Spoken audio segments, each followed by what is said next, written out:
want to thank everybody who's been with me, my Xbox clan.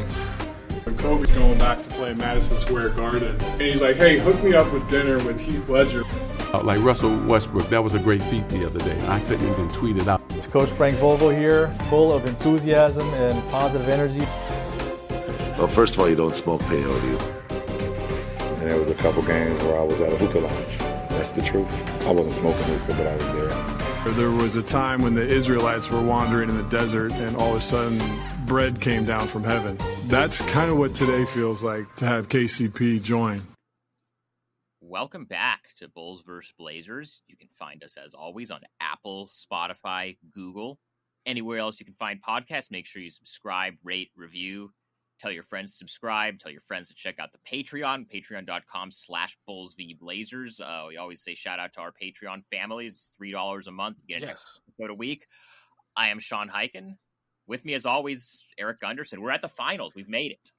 We made it. It's a little bittersweet, you know, because we're soon going to have to go back to the no NBA world.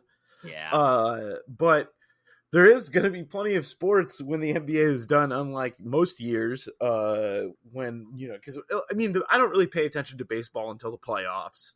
And so, like, at least we'll have the baseball playoffs after all this. But, and obviously, I follow the NFL, so that's good. And we'll still have the WNBA finals because we're still, like, only in the first round of the WNBA. We're not quite to the finals yet of the WNBA finals. There's a big game 5 tonight, Aces against the Connecticut Sun. So pulling for my Aces. Might have to watch that as opposed to other things that are on TV tonight. Oh, definitely. I'm finding alternative programming to the debate for sure. I haven't paid attention to baseball since the first week of the season because then once the NBA started, that was like taking up all my attention. But the Yankees are playing right now in their first playoff game, so I might as well. I might just throw that on. So I do have the Eric's Gambling Corner taking an early step here. We're gonna go back and forth to it, but I do have the Yankees in a parlay tonight with the Aces. So okay, shout out to I the like Yankees, that parlay. Shout out to the Aces. Yeah. Are the Yankees winning? I don't have it on. Yeah, just the Yankees winning. There's no spread. Hell yeah. Yeah. That's what I like. So, finals. Are you like? I'm pretty pumped about this. I said this the night that that the matchup was set. The night the Heat beat the Celtics in the East Finals. Out of the possible finals matchups, just for entertainment and for like different compelling storylines and how good the games are going to be, I think Heat Lakers was the best option we could have ended up with. Oh, I mean, this is a network special. This was created in the labs of the network. We obviously have the real Lakers of Los Angeles. We also have a flagship, we have our flagship show, and then we also have a spinoff in both directions because we have Pat Riley in one direction who created the Heat culture based on what he helped create with the Los Angeles Lakers back in Showtime in the 1980s with Magic and Kareem and James Worthy. And he's still kind of part of the fam. So, he has a home in Malibu. And then obviously you have LeBron, who chose to not dedicate his life to the Heat family. You know what I mean? And that's really what the Heat love. They love the Heat lifer. And he said, I'm going to do my own thing. I got my own Familia. Like he's got La Familia. Like Clutch is the Familia. Like it's in Maverick and Rich and Randy and all the guys and KCP. KCP obviously. But like it really, there's so many storylines in this. And then obviously there's a lot of player storylines. There's the Kentucky storyline. Spoelstra and LeBron, all that they went through back in the day, and also those two guys being the only ones left basically in the league after all those Heatles runs. It's just those two left after all these years. It gives me goosebumps almost in terms of, as just like someone who really loves NBA history, and it really does seem like something like out of The Godfather.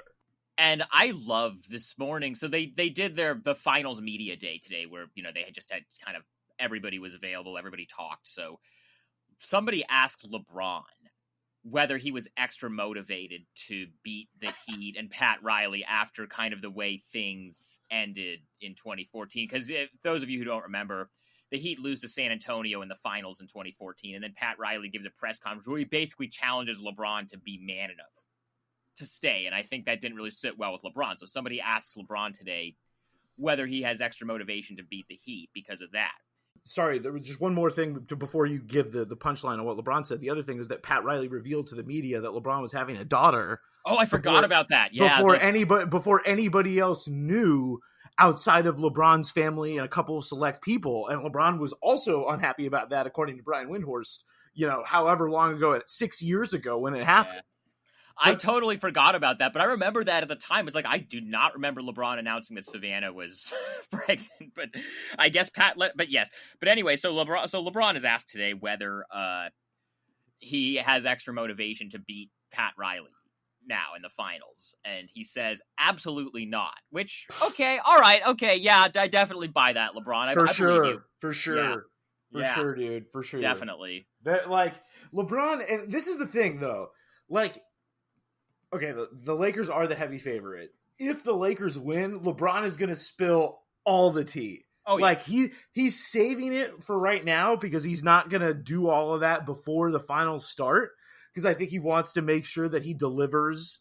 I think learning from his old Miami days when he said not 6, not 7, he's learned to not cash a check, before he actually has the money to do it. And so he is, I think, just waiting to do it, but it's coming if he wins. Like, it's definitely coming. Like, that's going to happen. Did you see Anthony Davis today? This is another definitely like part of the game plan. Anthony Davis said that if the Lakers win this title, that's going to be number 2 for LeBron behind Cleveland. Wow. And saying that, and he said that, like, this is going to be the most difficult championship in NBA history because of the bubble. So this is definitely, like, LeBron definitely told AD to say that. This is definitely, like, the clutch team, like, laying the groundwork for that narrative, just because then if LeBron wins the title, then he's going to be able to say, look, this is the most difficult championship in history, so I should get credit for 2 championships for it. Like, they're starting playing. This is out Bulls versus Blazers. We're all about telling you to keep your third eye open. This is some real third eye open stuff here. Well, and indirectly also, twisting the knife in the Heat, being like, yeah, I got 2 championships with you, but I also got 2 championships with other teams, and he's like, AD's basically saying, like, well, yeah, like, those Heat championships don't mean as much, which, like, I don't know. I would argue that first one because the whole thing was, especially after how badly he played in the finals in 2011 against Dallas, and there was all the LeBron isn't clutch stuff. Oh yeah. Once he won that first one, like, I have to think. I mean, obviously, the one that means the most is the Cleveland one, just because of everything that happened there. Like, that's pretty indisputable. But I would argue that the first one, or the 2012 one, especially where he beat the Thunder, where Kevin Durant was already kind of coming for him as the best player in the league, and they were underdogs in that series. Yeah, they were, and I don't know. I would argue that one is still ahead of this Lakers one. I agree with that, and I definitely agree with that. Just because, and also but that one, the first one, like this one could be, was also under pretty adverse circumstances as far as what a normal compared to a normal season. Lockout, obviously, the lockout, like, it wasn't the same as with the pandemic where you're taking 4 months off in the middle of the season, but it was similar in that, like, they were playing an unprecedented schedule. They had to play back-to-backs and travel the whole time, and it was unprecedented in its own right. And I do think that that adds a little something, but it's definitely part of the strategy now. And listen, one of the things that LeBron has done with the Lakers that I don't think he didn't do with the Heat, that I think maybe Pat Riley would be a little jealous of, is LeBron has now kind of, he's not like he's kind of like really a true partner with the Lakers, and kind of lets, like, he's really into like the Laker lore and the Laker myths now. And he's given himself to that now with like the whole Jeannie Buss dinner and all this stuff. Like, feels like he's committed to being part of that, like, truly a member of the real Lakers of Los Angeles cast, for lack of a better phrasing. Whereas he was always kind of a tourist with the Heat culture and the Heat lifer stuff. He never he was there. He has compared kind of being going to the Heat. He has compared that. I think he said this in his I'm coming home letter with Lee Jenkins and SI when he announced he was coming back to Cleveland. He compared his 4 years with the Heat to going to college and learning how to be an adult. So then he goes back to Cleveland, and I almost feel like this Lakers chapter is okay.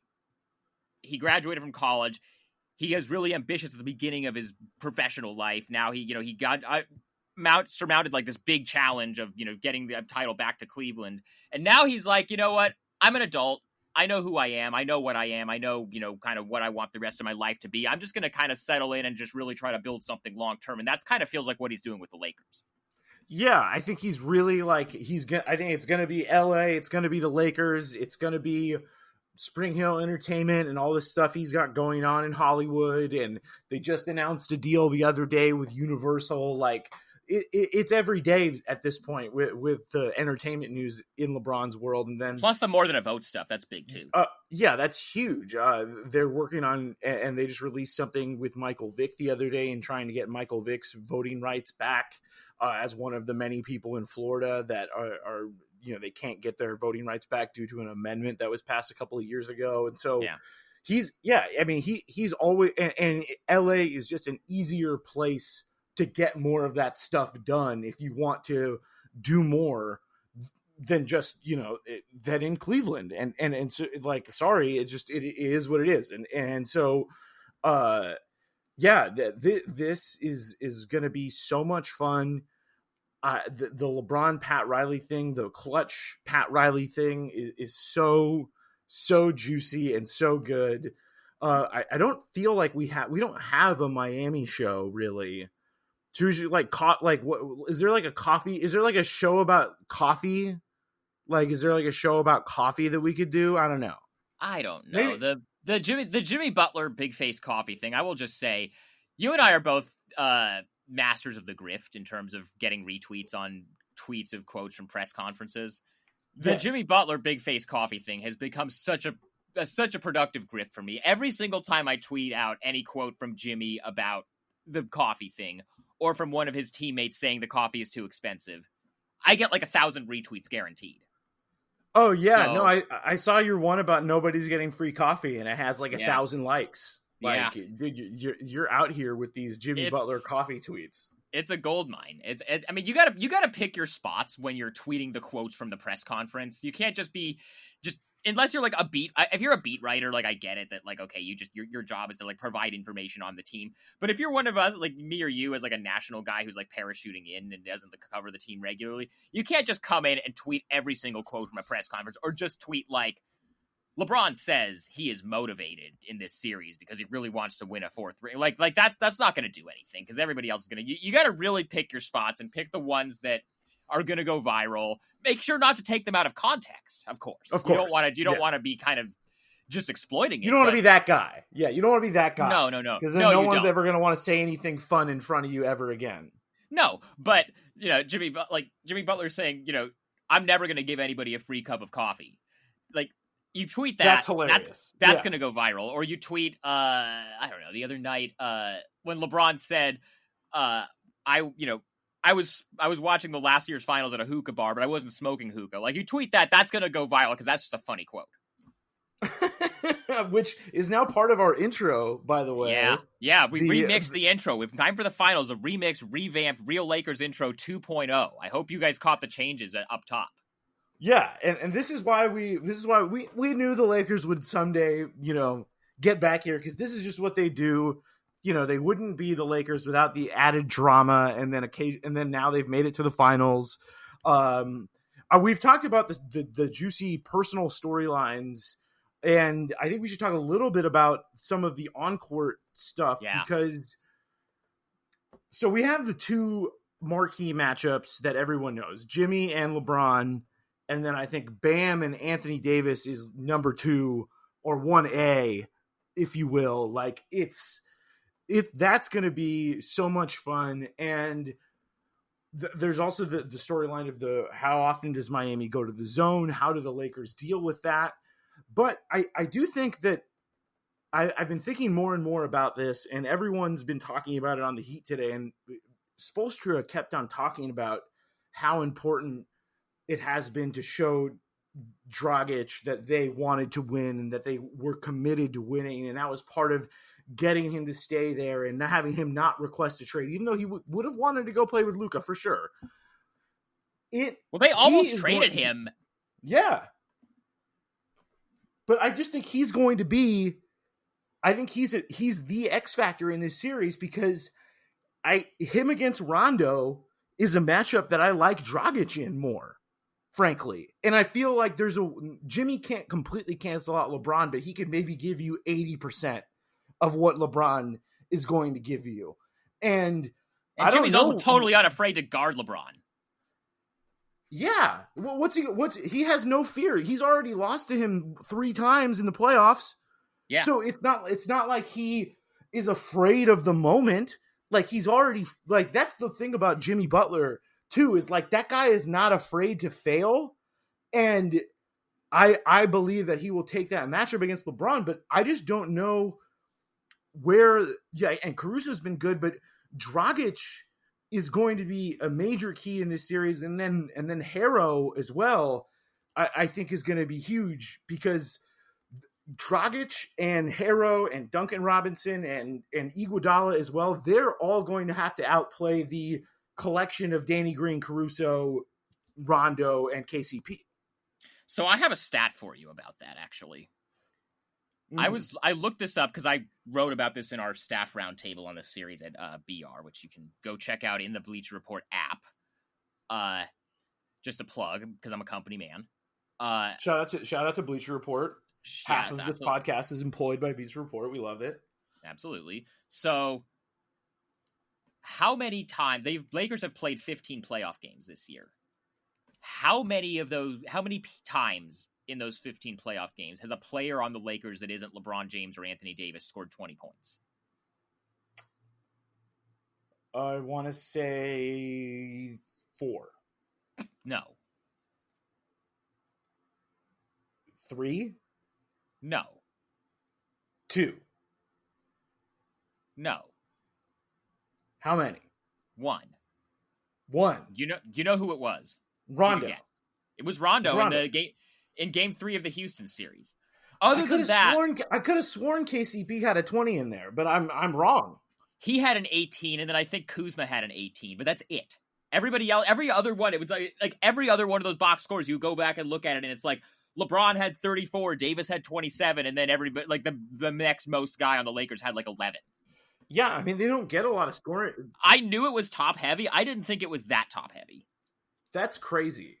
Yeah. And that's not what the Heat are. The Heat, even though Jimmy is the leader of the team and like no one disputes that, they balance out like who's scoring, who's getting buckets, and who, like, it's just whoever's hot, whoever's feeling it is the guy that night. Right. And they have this, we talked about this earlier today, and they remind me a little bit. And they're one of the 2 teams as well they're one of the 6 teams, I think, that made the NBA Finals after not making the playoffs the year before, are the 1977 Portland Trailblazers. They remind me a little bit, especially because Bam reminds me a little bit of Walton, and Jimmy Butler, while he doesn't play power forward, gives me major Maurice Lucas vibes. And like, they have a collection of guys. They are so deep, and they have an identity. They have 2 leaders, and Bam to me is the most Walton-esque center that we have in the NBA. With all due respect to people that are comparing Nikola Jokic to Walton, Bam is the defensive rim protector. He's a high flyer. He pushes the pace. He's always looking for the open man. Like, it screams Bill Walton to me.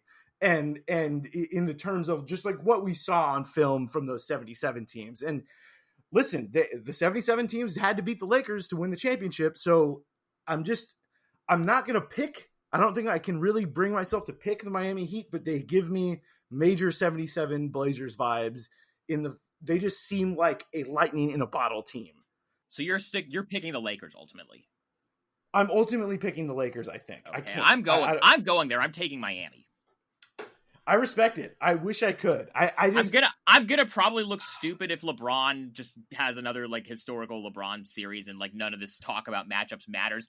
But I just think, and it's not even just like I understand that like the people who were arguing the Clippers over the Lakers were talking about depth, but it was a totally different situation. This time it's like all of their role players know what they are, all their role players buy in, everybody kind of knows what their role is. There's also just other guys on the Heat roster, which I can't say about the Lakers. We just talked about how unbalanced their scoring was for throughout the playoffs. But whereas with the Heat, like Jimmy was not that good in the second half of Game 6, and Bam just kind of went off. But then they have like if Jimmy doesn't have it, they have other guys that can step up like at different points in this series. Like Tyler Herro went off for 37 in one game. Andre Iguodala hit 4 3-pointers in the last game. Jay Crowder has hit a bunch of big shots for them. Like Duncan Robinson was kind of quiet in the Celtics series, but he's gotten hot at different times. Dragic can go off for 25 or 30. Yeah, well, even the Duncan thing, like Duncan Robinson can be like totally quiet for the whole game, and he can score 4 3-pointers in 4 possessions, and it's like, oh my God, all of a sudden he's had a productive game. Like, it's just, and one thing about, I was obviously a believer in the Celtics before the Heat series, and I was proven wrong. But one of the things that I feel even stronger about is that the Heat are just a much better matchup for the Lakers than the Celtics would have been, mostly because watching Kemba get tracked down on switches was... You're saying better matchup in terms of they have a better shot against the Lakers than the Celtics would. Yes, I think so. I agree. And because even if Duncan Robinson gets targeted, which he's going to get targeted, like it happens every game basically, he's at least 6'7".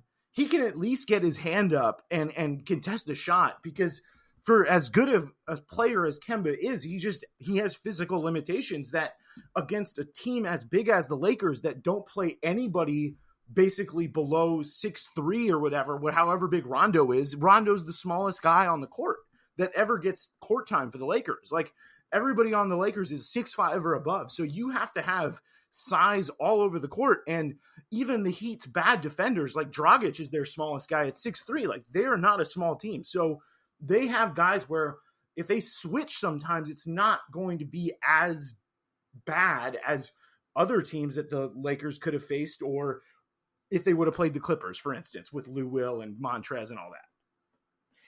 Yeah.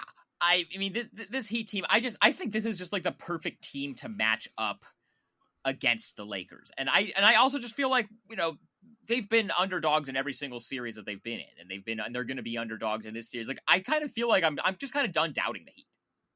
Yeah, the Heat are 12-3. They have the same record as the Lakers do through these first 3 rounds. They have both been dominant, and they've been dominant in different ways, whereas the Lakers have been LeBron and AD, a historic combo, and then you have the Heat where it's really balanced, but they still do have those stars, and they have that veteran presence of Iguodala, which I was surprised that he gave them what he gave them in those final games against the Celtics, and then having him in this series, and also Jay Crowder has had experience guarding LeBron. Nobody's going to stop LeBron, but they at least have guys that aren't afraid of him, and that helps. That helps in a big way. And so I think it's going to be a great series. I hope it goes the distance. I have already put money down on Heat +5 tomorrow, and also Heat money line. I do think the Heat are going to take game 1, because that's really the key for me for this series to be a good series. I don't know if game.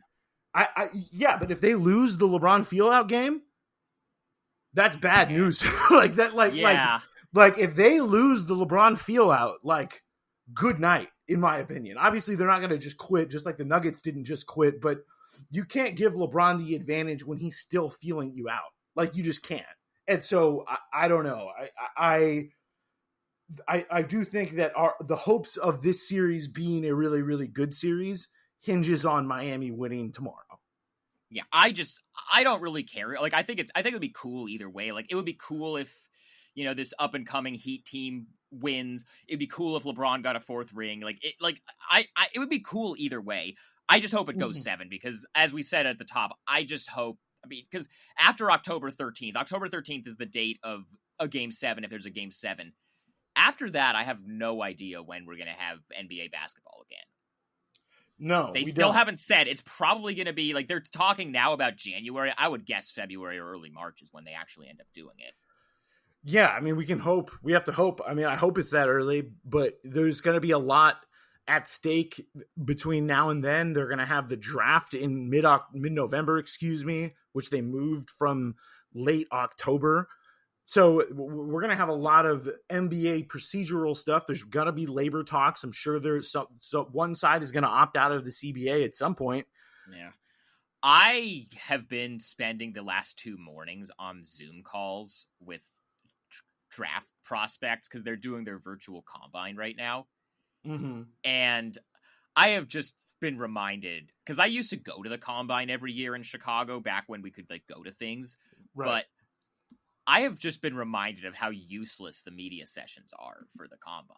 Because this has just been brutal. And especially because like we're on the West Coast. These things start at 11 Eastern time. So I've been getting up at 8 to get on these Zoom calls with these random draft prospects. Mm-hmm.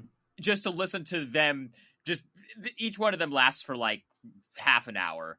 And 90% of the Zoom call is beat writers from different teams. And I understand this is the job. I'm not like, mad at anybody for having to ask the question, but it's always, have you worked out for Detroit yet? And how do you think you can fit with this team? And then, have you worked out for Charlotte yet? And how do you think you can fit with this team? And then the player will just kind of say, yeah, I think I can really fit in. And then just kind of like names like all the best players on that team and just kind of, it just kind of does that. The one time that was funny was Killian Hayes, this guard from France, was asked by some Cavs reporter whether he's interviewed with the Cavs and whether he thinks he can fit in with the Cavs. Again, this is a guard where the team's last 2 lottery picks were Darius Garland and Colin Sexton.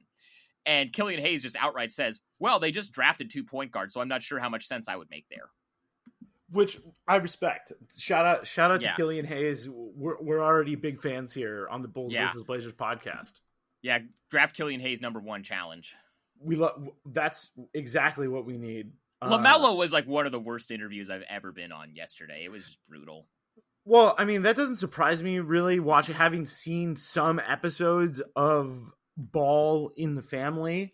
He's like always on his phone during the testimonial sections. And it's like, and they like the producers would always give him shit too. They would be like, so, hey, are you going to look at the camera? Like it was pretty good, actually. They did a good job of making fun of him. For what it's worth, Mirren said that, and Mirren has like profiled him twice in like different countries. She said that he's just kind of shy, and like you have to get to know him before he really starts to open up. So just kind of take that with a grain of salt. But like, I did enjoy that he was asked if he had interviewed for the Timberwolves, which is the team, by the way, that has the #1 pick, and he is seen as a prospective #1 pick. And he just says, "Yeah, I don't know." He was asked if he interviewed the Wolves, and he said, "I don't know." So that was just incredible. Maybe this is like a new Ball family stance. I don't know. I mean, him and Lonzo. Well, hey, Ball... there's no Ball family like mafia anymore, because he was asked about LeVar saying that he's a bad fit with the Warriors, and he basically said like, "I'm my own man. My dad has his own opinions. I don't always agree with them." Like he's already like, and I think this is a good sign for his career. Like he's already trying to distance himself from just the crazy shit that his dad says. Yes. No, yeah, that is good. And I think he's definitely following Lonzo's lead there. And I'm happy for him in that regard. Did they both go to Clutch? No, only Lonzo did. Because Lonzo left Big Baller Brand and went to CAA. And then I think he didn't leave CAA after like 4 months. And went they all went to Rock Nation as like a group. Mm-hmm. And then after they went to Rock Nation, Lonzo decided like 3 months later that he was going to go to Clutch on his own. So, but he was. It's not a pack. He was at CAA. He was at CAA for a minute. Then he went to Rock Nation. Then he went to Clutch. Do we think that he's trying to get back to the Lakers by going to Clutch? 1,000,000%, dude.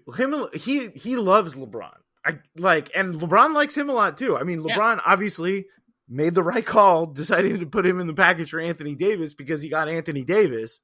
But I'm sure that Lonzo wants to be back on the Lakers soon and wants to play with LeBron again and would love to play with Anthony Davis if he gets the opportunity. I think because they will probably need a point guard at some point. Like LeBron has done a great job of running the show this year and being the point forward for the team and really helping them with that size advantage that's been so crucial to their success. But we also have seen that it helped when Rondo's out there, and we don't know how many years Rondo has left. Like when Rondo's out there, LeBron gets to just be a different type of LeBron that is also really, really good and really, really effective and has been for a really long time. Like, I think he's going to balance both. He's going to have to balance both of those identities a lot more moving forward, because I do think it takes a lot for him to continuously have to think the game out for everybody on his team every possession.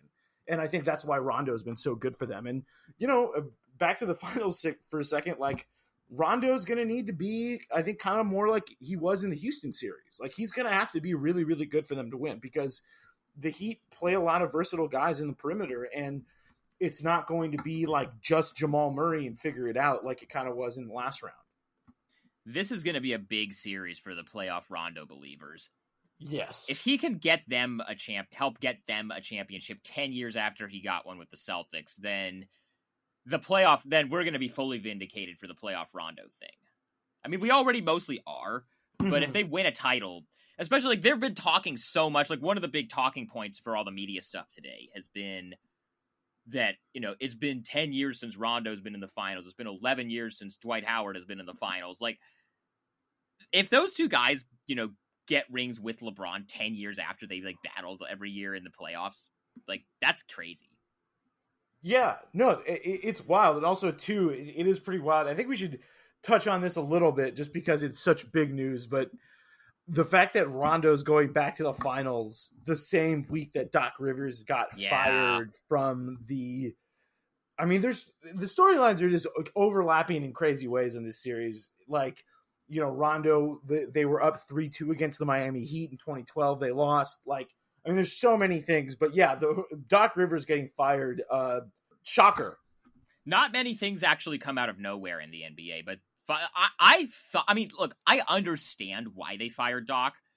And I think if it was anybody else, it would have been like a foregone conclusion that he would be fired. Just because if you look at it, like, holistically, and I wrote a column about this at BR last night that you can all go check out, but he won 3 playoff series in 7 seasons when there were like 2 years where they knew that the team wasn't going to be good. That was like the last 2 seasons before this one.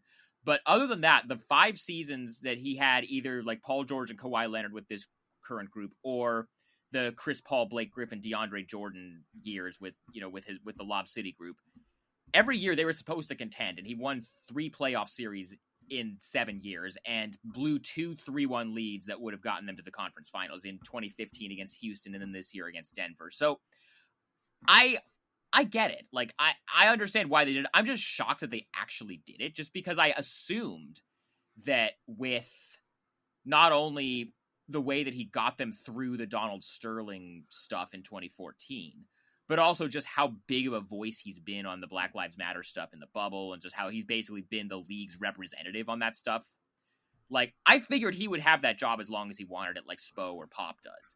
And the other thing about Doc's like whole time, and the piece that I wrote was kind of looking at like overall, was his time in LA a success? And from an on-court perspective, you can say no, because they were supposed to win a championship and they never did, or even came close. But the fact that Doc Rivers even went to the Clippers in the first place, when nobody good ever had gone to the Clippers, player or coach, like willingly. Like Chris Paul was traded, like Chris Paul embraced it once he was there, but he was traded there after the trade with the Lakers fell through. But the fact that Doc, like, you know, he was looking to move on after the Celtics decided they were going to kind of end the Big Three era with Garnett and Pierce. They did the Brooklyn trade. He could have probably had any job he wanted. He chose the Clippers. And the fact that a coach as good as Doc, or a coach as respected as Doc, chose the Clippers, that just like changed the entire perception of the franchise. And then when you add on to it the stuff he did to get them through this Donald Sterling thing that same year, it's like Doc gave the Clippers credibility for the first time in that franchise's existence. Yeah, no, I mean, he's a big reason why it was like, I mean, the fact that he was able to steady the ship, I mean, obviously them being in LA is massive, but I don't think that Steve Ballmer buys that team if someone else is the coach, you know, right, during the Sterling era.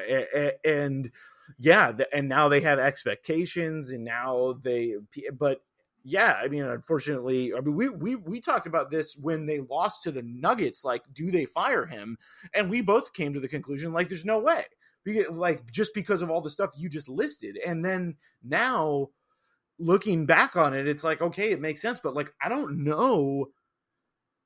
I guess, I mean, Ty Lue is the, like, is the no-brainer. I think that's just doing anything else is just like overthinking it. It makes so much sense. You already have him in house, so you don't have to like interview him or vet him or like build a relationship with him because you've already got him in house. Players like him, players respect him. He has won a championship as a head coach, and I know you can say, okay, well, he had LeBron James, but not every coach that's ever coached LeBron has won a championship. You have to be able to manage. Like, plus, like there was all like the weird LeBron Kyrie stuff, like the love, like you have to be able to manage those types of situations. Ty Lue has proven he's capable of doing that. One of the problems that people had with Doc this year, and I don't know if did you read Jovan's big piece at The Athletic? I didn't. I haven't gotten to it. No. So one of the big things was that the management and ownership level was upset that Doc played Montrezl Harrell more than Zubac in the Denver series, even though Harrell was like their worst player in that series, plus minus wise. And Doc just like refused to make the adjustment. A thing that Ty Lue is known for is when he was the coach of the Cavs, is his willingness to make those adjustments in playoff series. So it would be like a change of pace, even though he's one of Doc's guys. He's not like a Doc clone. Like he would maybe be a more adaptable guy. And he's also, he's in-house. And it just, I don't know. That just makes like, because you're in a win now situation. You don't want to bring in like a rookie coach. You don't want to bring in like, I mean, as much as like Sam Cassell is well respected and like I think he's going to get the Houston job. You don't want to have a coach going into this year where, Kawhi Leonard and Paul George are going to be free agents next summer.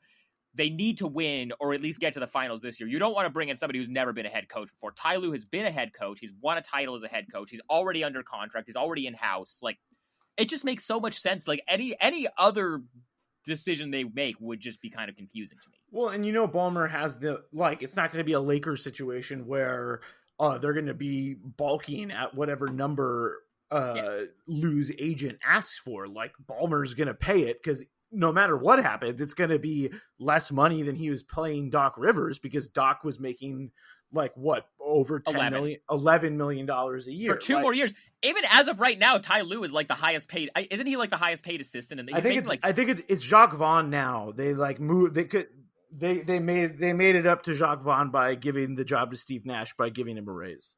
But I'm pretty sure, I don't know. I don't remember where I read this. I don't know the number off the top of my head, but I think Ty Lue is making like 5 or 6 or even maybe 7 a year, which is more than some head coaches make. So you could just bump that up to 8 or 9. And that just makes so much sense. Like, why would you do anything besides that?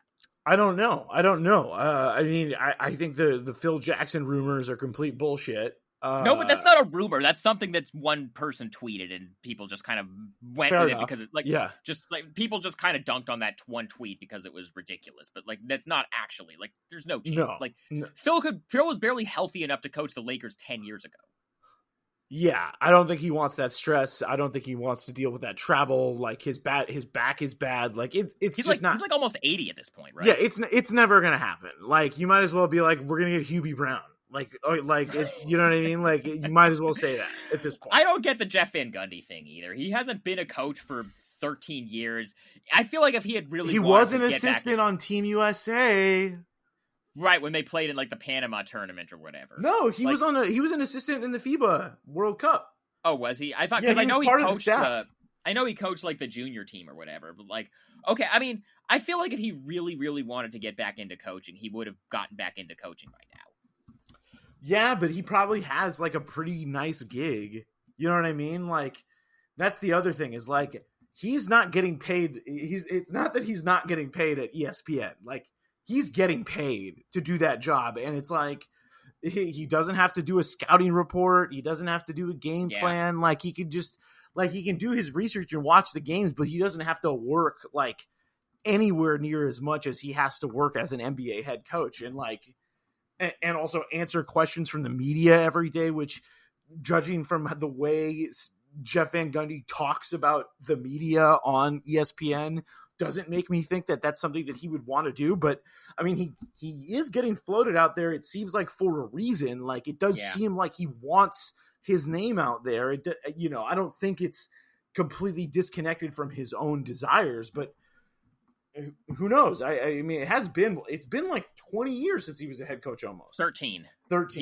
He left Houston in 2007. Okay, that's right.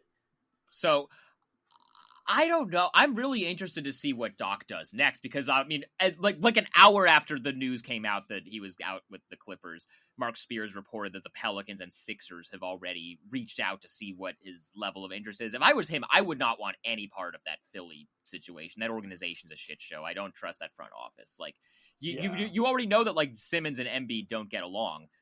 And you're just getting away from, he already had so many years of, first it was like Chris and Blake, and now it's like all the weird stuff with like other players. And this is something else that Jovan wrote about in his piece today. And he also has written about this in the past, is just that like other players on the Clippers kind of resented that Paul George and Kawhi Leonard got special treatment. I don't know if he wants to go to like a dysfunctional situation like that, and plus it seems like Mike D'Antoni, like ownership wants D'Antoni, so it seems like he's probably going to end up in that job. But the New Orleans situation for him, I could see that being a good just like final chapter for him in terms of he can come in and say, look, Zion is like the most exciting up and coming guy in the league. I can live in New Orleans. There's another organization that has been historically dysfunctional like the Clippers were. I can come in now. They have a good front office with David Griffin and Trajan Langdon there. Like, they have a good young core with, and Brandon Ingram and Zion, and, then they have, like, Drew Holiday. Like, they have all these pieces. I could come in, and that could be my last act. Like, I could see him wanting to do that, or, and this is kind of selfishly what I hope happens, I hope he decides to just go back to TV for a couple of years and just, go to ESPN, replace Mark Jackson on the main broadcast, either with Jeff or, like, make the main booth Breen, him, and Doris. Like, that, like, he was great at TV back when he did TV. Like, when he got fired from Orlando, he did TV for, like, the second half of that season. And then he also used to do TV back in the day with the Spurs before he got the Magic job. So he's really good at TV. He's really good on games. I would love to see him back on TV if he wants maybe a couple of years off from coaching and just kind of recover from... Because he's been coaching for, like, 19 years at this point. Or 20 years. Because take a break, learn something. I mean, he took the Magic job in 99. And then he was there for like 7 years, and then he was in Boston for 9 years, and then he went right to the Clippers. Like, if I were him, I might just want to chill for a couple of years, get that ESPN money, not have to travel or work as much as you do as a head coach. Like, he's put in his time. He does, like, he should go. I don't know. If he wants to coach again, he's gonna get any one of these coaching jobs that he wants if he wants that. But I wonder if he might just want to do TV for a couple of years. Well, it's also, I mean, most coaches get fired. Like, it happens to every coach, and unless you're Pop or Spoelstra, like, that's it. Yeah, and you hear stories about guys like Rick Carlisle or Luke Walton, apparently. Right. Well, you hear stories about guys like Rick Carlisle, like when he got fired from Detroit. At the end of the Detroit run, like. He was like doing, I think he was an analyst for the Sonics, and then he would just pick the brains of other coaches and go to practice, and like he would use it as an opportunity to kind of just see the league in a different light. And I think it'd be great for Doc because, and also maybe he gets back into the game in a different way. Like, because obviously he's a great motivator, and his time as a GM was, not very good. Not good. But I think those moves were obviously colored by his experiences against those players back in those Celtics playoff battles, because it seemed like almost everyone that he signed was a former Celtics foe. Like, I think it would do him a lot of good if he wants to get back into the league to not have to think about the game in those terms and just be able to kind of organically view the league. And that might help him in his future, because I do think that he's one of the, I still think he's a great basketball mind. And I do too. I think he's really good. And I think he would be a great asset for a franchise. I just think maybe it would do him some good to just take a break and absorb the league from a different perspective, kind of like Steve Kerr did as well. He was a broadcaster after being a GM before getting into coaching. So I do think it makes sense for him, because I don't think we've seen the last of Doc Rivers in the NBA at all. No, not at all. And this is actually a point that I made in the column that I wrote, is when the Clippers brought him in, he was the coach and the president of basketball operations. And on the one hand, the fact that he was the face of the organization and he had both of those roles and had that much power and commanded that much respect, that helped him be the face of like them getting through the Donald Sterling thing, because you could say, okay, this isn't just the coach coming out and talking. This is also the GM. This is like the representative of the organization. But he also just wasn't a good GM. And I think that if you want to talk about his failures as a coach, you have to also take into account that he failed with rosters that he put together that weren't as good as they could have been, because he was just signing, either in the case of like Big Baby and Brandon Bass, he was signing guys he coached in Boston, or he was signing like Hito Turkoglu and Steven Jackson and like guys that he coached against when he was in Boston. Yeah, it didn't work out, but I think if he gets a different perspective on it and looks at it in a different way, that he could come back and be even better than he was as a coach or executive or whatever job in the league he gets next, whatever it is. Yeah, I think the Doc thing. I mean, the Doc thing was legitimately shocking. Like, that was legitimately shocking, and we definitely had to talk about it.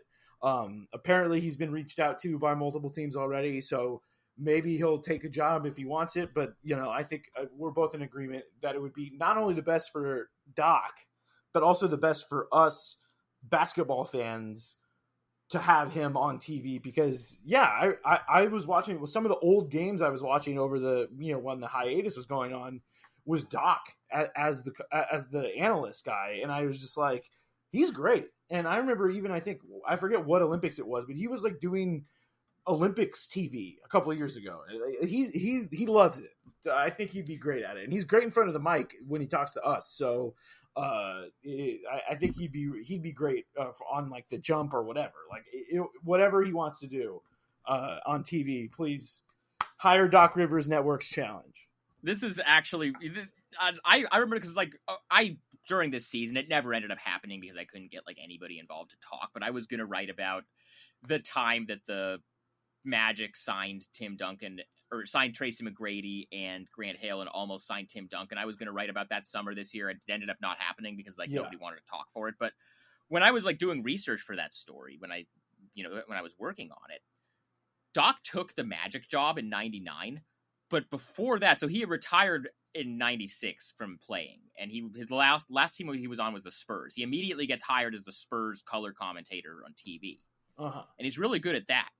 During the 99 lockout season, like early on in that season, when they go on a little losing streak, and there's talk that Popovich is going to get fired, Doc was who they had in mind to replace him. Oh my God. And this is when Doc was still just a TV guy, had retired from playing like 3 years ago, had no coaching experience of any kind. They came really close to firing Pop and replacing him with their TV color commentator.